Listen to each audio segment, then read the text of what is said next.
What's up, everybody? How are you all feeling today, people? We feeling good? We feeling bad? New Doctor Who Season 2. The robot revolution has reignited the fan base, and thank God. It was getting pretty dire out there, man. Everyone's coming back to the show for the new season. It does feel good. It feels like it's been a long winter. And this wasn't even a year-long gap. This was a 10-month gap, and not even that if you include the Christmas special. Do you guys remember how I said that the worst thing about the Jodie Whittaker years was that they kept leaving us on these 2-year-long breaks every damn time? Imagine if we had to wait 2 years between series 14 and this.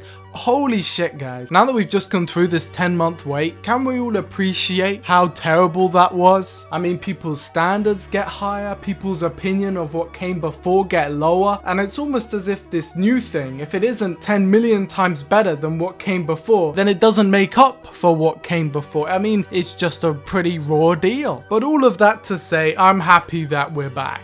And doing a community reaction video too. Hey, my favorite type of video.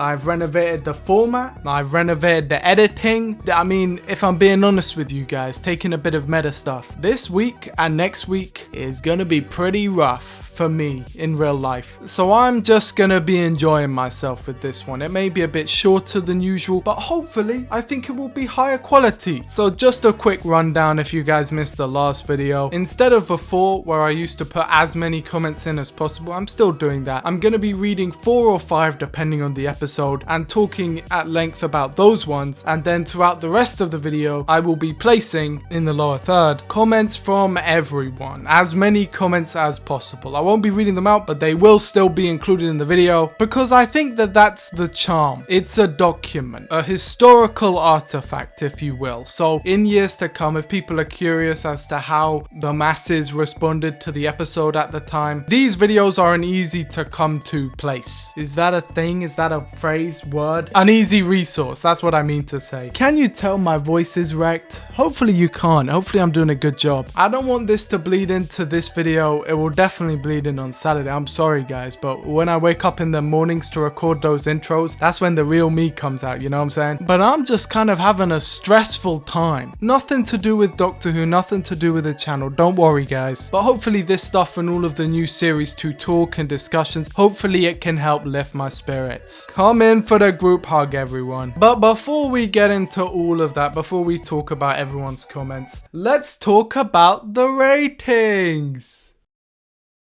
Being real, and this is me being honest right now, okay? If we're caring about the Doctor Who ratings in the big 2025, the big series 15, what are we doing right now, bro? Last year, I understand caring, okay? The year before that, I understand caring. Even if I didn't, I understand caring, right? It was a new era, people wanted to see what was gonna happen. But now, I mean, cut ahead to series 2, right? Surprise, surprise, it's the exact same thing. It's like identical to the last figure.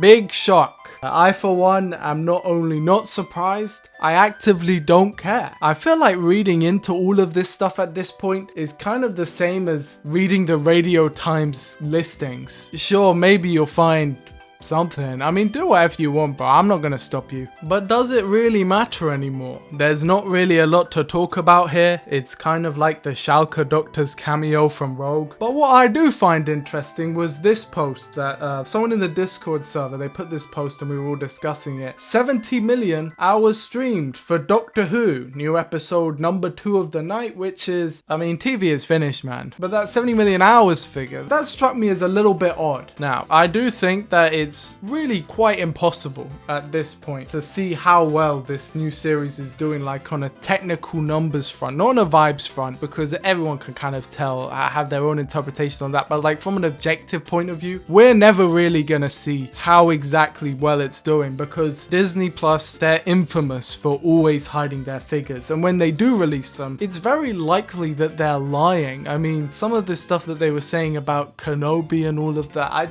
I don't know, my alarm bells were ringing. I didn't quite believe them. But this is from iPlayer. And the question I have for all of you is, does this include classic Doctor Who and New Who? Or is it just Disney Who. They never specify, because if this is all of Doctor Who, then this figure is like cartoonishly tiny. Are you beginning to see why having 3 TV shows that are all called Doctor Who is a bit of a problem? Especially when 2 of them are identical. Okay, now correct me if I'm wrong in the comments below, gamers and mathematicians, but if my maths is right, if this figure, 70 million hours, accounted for all of Doctor Who, there are around 30 days worth of Doctor Who episodes. Break that down to hours, at 720 hours worth of television watched an accumulated 70 million times in a year. That is around an average of 100,000 viewers, which seems way too small. The worth of the show, 720 hours, would have to be watched only 100,000 times for it to make that number of 70 million. To put that in perspective, another show, Stranger Things, which has a combined total of 35 hours and has at least several billion hours streamed, for a show like that, it would have to be watched around 150 million times to make up that number. And that's a low ball. So I have come to the conclusion that this 70 million figure only accounts for modern Disney Doctor Who, because otherwise it would just be silly. Using that, we can see that 70 million divided by 13 hours is around 5.3 million, and conclude that for New Who to reach that figure, 5.3 million people must have watched it all on average, okay? And that's the kind of key thing. This is where the math gets tricky, people, because we're ending it by saying that 5.3 million people watched every episode, but that is only the average. Those figures could be lopsided if they included the 60th, which we don't know. We know that people on average watch the 60th more, so could those have 8 million and then the new stuff only have like 2 million on average? Were there certain episodes in the series that were far more watched than others? What constitutes a successful number of people who have watched, or does that not matter at all and the hours is simply the only relevant thing? Basically, all of that to say that all of this discussion about the figures and the viewing hours and all of that stuff is basically irrelevant because we don't know anything that it means. Whoops-a-daisy. Will the show get cancelled?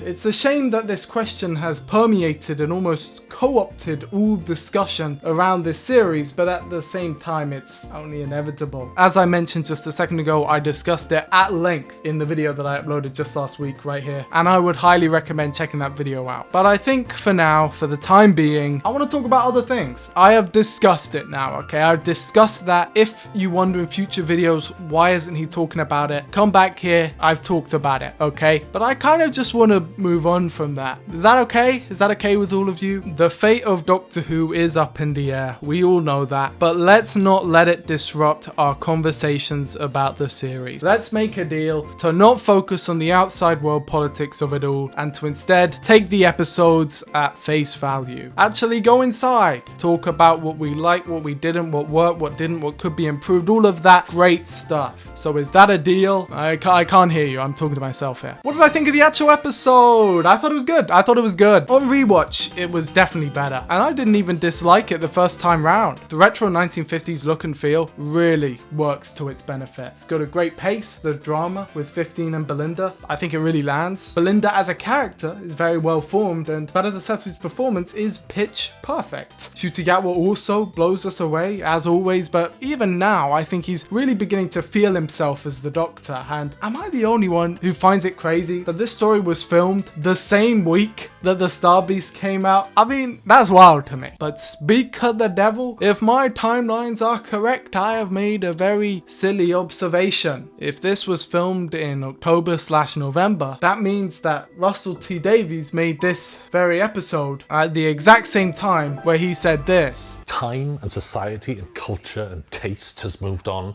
and there's a problem with the Davros of old in that he's a wheelchair user who is evil.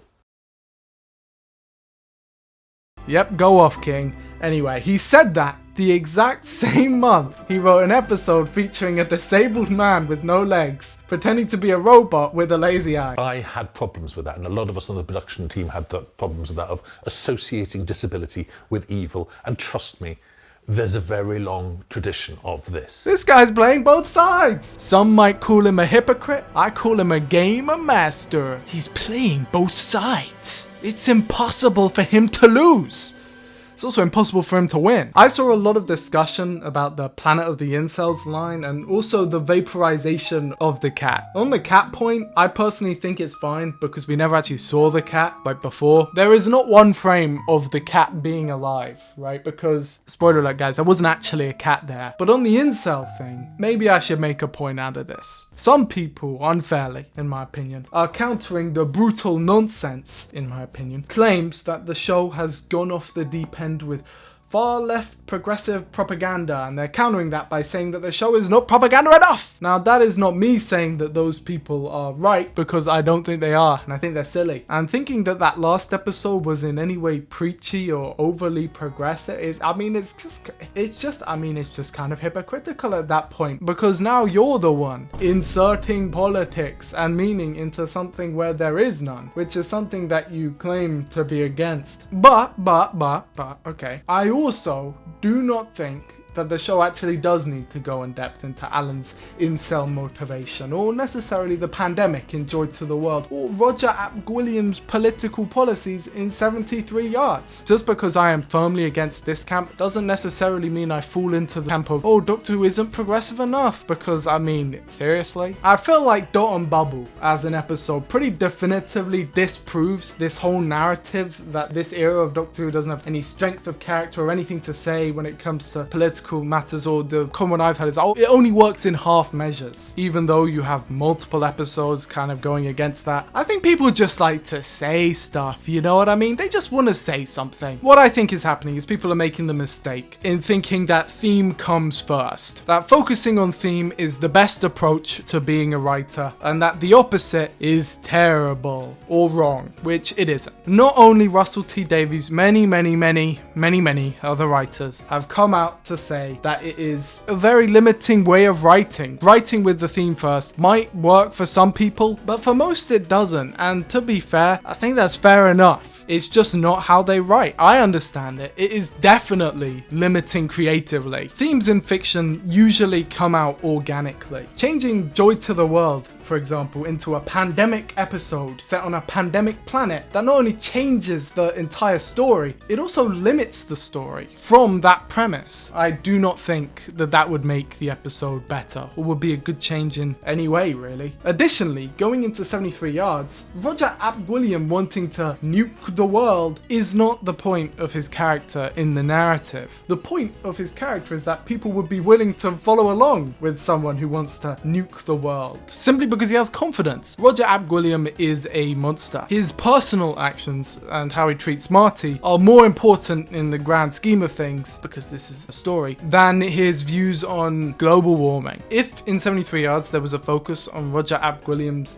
political strategy or blah blah blah, I feel like that would actively take away from the episode. Similarly, here with this episode, giving Alan a really fleshed out backstory and motivation, all of that, I feel like it would actively take away from the episode. I genuinely do. Of course, it goes without saying that Alan is a bit of a straw man. His morals are obviously skewed, he is obviously evil, he's a blatant villain, but as I said in my actual review, that falls into the 1950s retro sci-fi aesthetic. Classic tale of good versus evil. Not every story needs to have shades of grey. And similarly, the actual full details here, they don't really matter, do they? Alan is an incel who has a girlfriend. That's an obvious contradiction, right? First thing to know about incels is that they don't have girlfriends. Similarly, restrictive behavior after marriage, that's mostly a religious thing, right? And on that same train, his demands for no texting after 8 p.m, they are obviously intentionally hyperbolic. They're over the top, they're terrible. Because Doctor Who, guys are gonna hate me for saying this, is a show that's meant to be understood by 10-year-olds. If you're 10 and this is your first episode of Doctor Who, would a full flashback sequence explaining how Alan got radicalized, would that interest you in any way? Would that do anything for you whatsoever? Now, as someone in the Discord server rightfully pointed out, it is also meant to entertain adults, but 10-year-olds are the primary demographic. And so I would say that those are the two primary audiences. And so I think it is actually wrong and to the detriment of the show if things are too mature. If things are too diluted, undigestible, fully committed to the realism, it is an episode about the robot revolution. Okay, now that doesn't mean that characters should not be true to themselves and that there is no dramatic integrity. That is completely different. But when you are making the program, you have to make calls on whether or not something is frankly appropriate to put in the show. Alan's sexism is obviously evil, portrayed as evil, very easily understood as evil even by very young children. But if he were, say, physically abusive or even vocally abusive to, I mean, I'm imagining a scene where maybe Alan could be verbally berating his mother or a sister or a girl at school or something like that, but you don't really know the effect that that's going to have on all different members of the audience. But I think my main point is here, and the main thing, the main takeaway that you can take away from all of this rant and rave and arguably nonsensical rambling is that Doctor Who is not Black Mirror. I hope my point has fully shone through here. Obviously, political allegory is welcome in Doctor Who, and not just welcome, I think it's celebrated. But I think this overall push from people who are kind of overcompensating due to the ridiculous and obviously bad faith criticisms from a certain part of the fan base, I think this push is misguided and wrong, and I think they even know that it's wrong as well. But anyway, with all that said, if you thought this episode was a pro-abortion propaganda, I mean, just get a grip, bro. Poll time. The majority of the polls said it was good, coming out at a result of 54%. 18% said amazing, 19% said alright, and 9%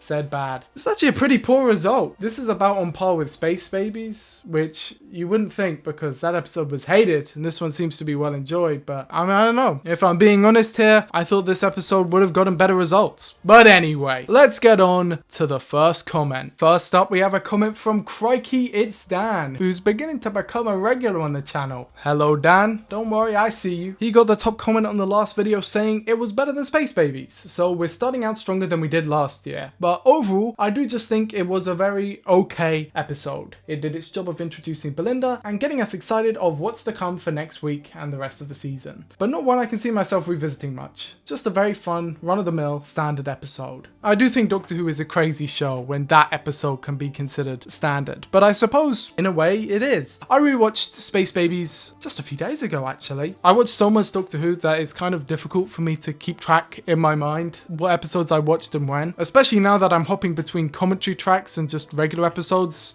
I mean, to be fair, I've been doing that for the past 2 years now, but it feels recent to me, okay? And what surprised me when I rewatched Space Babies is I remembered, I love this episode. This episode's fucking great. I actually do think that Space Babies is a bit better than the Robot Revolution. I think it's just a great episode. I love the set design, I love the vibe, I love the pacing. Ironically, I feel like the Robot Revolution is faster than Space Babies. And the dynamic between the 15th Doctor and Ruby Sunday is just adorable. I still find myself thoroughly enjoying that episode, and I do think it works as an intro. The Robot Revolution is interesting because on paper I didn't think it would work as an opener. I like the concept and I like the look and style and aesthetic, and obviously I love the character. There was something just kind of off about it from me from the start. Not in a like a this is going to be terrible way, but just in a kind of, as this comment says, just kind of an okay way. Now on rewatch, it definitely grew on me. I really enjoyed it on rewatch. I enjoyed it on the first time round, but I didn't think, wow, this is spectacular like a lot of people did. Spoiler alert for future comments. And I think that that is actually, strangely enough, it's a very difficult vibe that is formed when you look at the series as a whole. It's difficult for me to separate the fact that I know all of the episodes that are yet to come, not the details of them, but the styles, the aesthetics, the colors that are associated to each episode, everything. And something about Space Babies, the last series, maybe it was the blues or the fact that it was a 2-word title or just the look and costume of the Doctor and the Companion, it just seemed to fit the mold of an opener episode much more, in my opinion, than the Robot Revolution, which doesn't really do a lot to stand out from its contemporary episodes. So I'm talking next week, the week after that. And again, this is something that's so fanish and so fan-brained, and I don't think anyone else will really relate to, but I'm just being honest because it's just my thoughts. But at the same time, I do think it's kind of unfair for me to judge an episode based on the other episodes around it. I mean, give me 10 years when I watch these stories out of order. I'm not going to be doing that. I'm going to be judging it based on what it is as it is. But I'm bringing it up because the comment compared the two, and I do actually think I prefer Space Babies. I mean, Space Babies just isn't even a bad episode. I think what I'm getting at, and I mentioned this in the last last video and the one before that is that this episode I think would work great as an episode 9 of a season 1. Let me explain. I had this realization a couple months ago and it has been burning inside me as maybe the biggest missed opportunity ever. Now, I can't be mad at anyone or say, oh, it's so obvious to do this, because it is all hindsight. This observation is made all in hindsight. But if this new Doctor Who,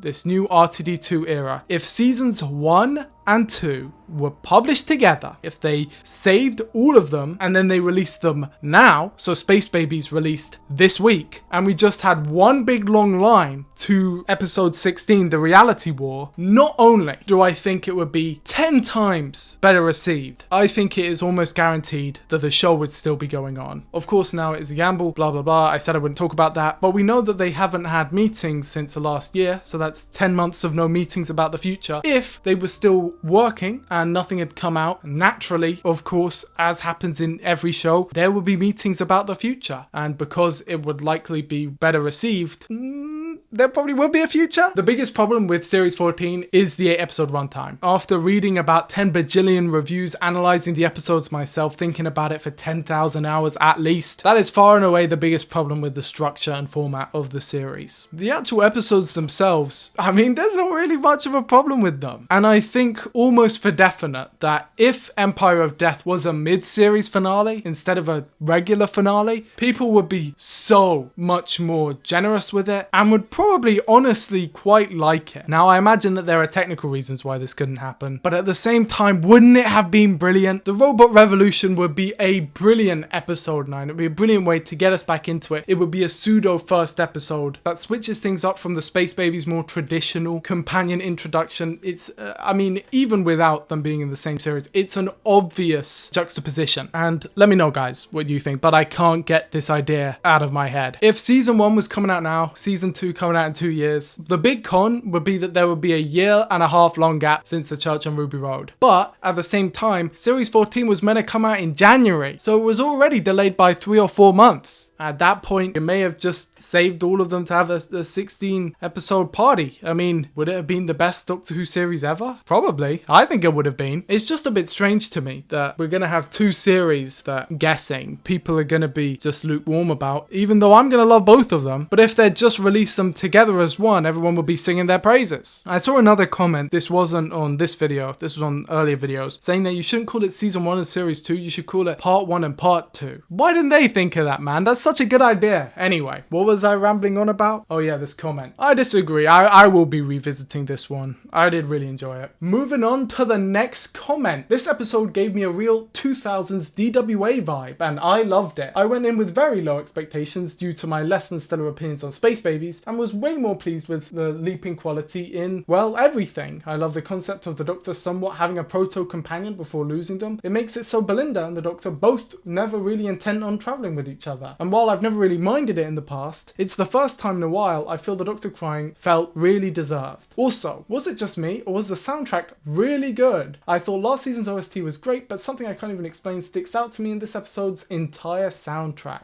I definitely agree. Soundtrack was stunning, spectacular. A lot of it is borrowed from Space Babies. Watching the episodes back to back, I noticed a lot of the sound cues were directly ripped. I also like the observation that this is like a 2000s DWA comic. If you guys ever read any of those, they were surprisingly interesting. There was a companion called Wolfie who had this like mask. He put the mask on and he turned into a wolf. This shit was crazy. Kiko Pies Brando says, anyone find it strange that in the end of the episode, upon seeing the TARDIS for the first time, Belinda asks, is this your TARDIS? Even though the Doctor's been calling it his spaceship for the entirety of the episode. I did find that a bit odd, but in a kind of weird background part of the brain kind of way. Is it important? Is it just a mistake? Who knows? They also use the Sutekh sound. Was that important? Who knows? Additionally, going back to the last comment, I just forgot something. I too really like Sasha 55's inclusion and her death, which I missed the line the first time round about take me to the stars and all of that. Made the moment quite impactful, I think, and it's a very justified moment for the Doctor to cry, I think. Moving on to the next comment, Squishkin says, I really like this episode. Solid 8 out of 10 from me. This is the majority opinion. From what I've seen, very, very positive. 8 out of 10 seems to be the average. The Doctor felt on top form and I loved Belinda. I loved having companions companions who aren't afraid to point out the Doctor's flaws, because it truly does make him seem more alien. This is very true. You're reminded that despite the silly facade, this is a man with immense power and a dark past, and I like that Belinda can sense that and fears it. I hope this dynamic remains throughout their time together and wasn't just a first episode thing. I think that this will continue to go on. There was a YouTube short where Varada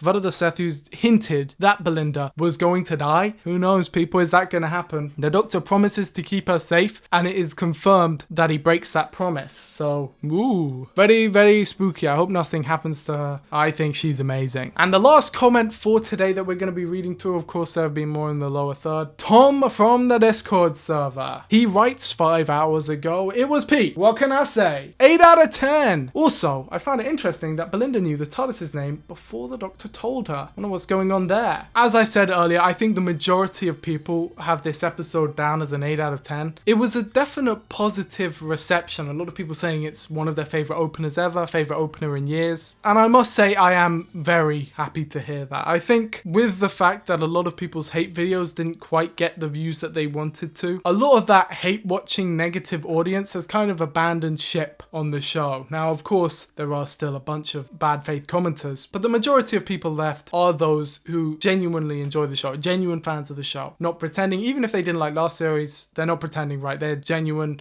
honest, true. And I think that when all the shit is flushed down the toilet, that's when you truly get to see how things are. And as much as I would love to say it, the majority of hate towards Space Babies, while I think unfounded, most people, even in the fandom, just didn't vibe with it. They just didn't jive with it, just with the jive vibe, blah, blah, blah. But luckily, on the more positive side, most people did this time round. So, you know, second time's a charm. Hopefully your comment got included in the video. I'm sorry that this one is way shorter than the ones before. Maybe I'll talk about it more in the next video, but it's been a rough time. It's been a rough time, guys. But still, I hope you enjoyed the video. Next week is Lux, Latin for light, and an episode which apparently has very, very good things going on in it. Very high reviews, so my expectations are up there. But even so, even though I like Mr. Ring-a-Ding and all of the 2D animation stuff and the experimental stuff Doctor is doing, the stuff that I'm really looking forward to is the episode 3, 4, and 5 combo, because damn, that shit looks good. And you know what? Even though I don't like Eurovision, I don't dislike Eurovision. I don't care for Eurovision, there's a difference. I actually think, because I'm such a fan of Juno Dawson, that episode, I think it's going to have a few surprises, and I think I'm going to enjoy that one too. So overall, I'm very positive about the season, I'm very positive about this episode, and I'm glad that it could go off to such a fun start. And so, I hope you all enjoy the video, and a special thanks to everyone who keeps the show a-going. Channel members, and members of the Patreon, I love you all. Voxcom, The Instinct, Kai Keller, Renegade Time Lord 97, Manny, Eric, Ren, Watermelon Volcano, Poop Criminal, Diego, Theta, Dark Tranquil, Chicky, No More Flippin', Sixth Doctor Fan 84, Comfy Glitch X, Harry, Sanyu, Amara God, Noah T, Tamara, Dobcool, Casual Log, E West, Christian Rothfuss, Unreal Dinnerbone, Aidan Davies, Reef Edwards, Space, Amber Knight, Poison Cupcake, KC, Snarly, Connor Bell, Tom, Zach, Ertle the Turtle, Kustretch, Kylo Wade, Sophie in the Sky, Kai, Andrew Locke, Wasabi, Jessica, Mel, Hush, Toby-Wan Kenobi, Bill Fleming, Owen, Just Him, and Teddy Bite. To all of you, now and forever, thank you. Hashtag DWFan91 for showrunner. And with all that said, I hope you enjoyed the video, and I will see you in the next one. Bye bye.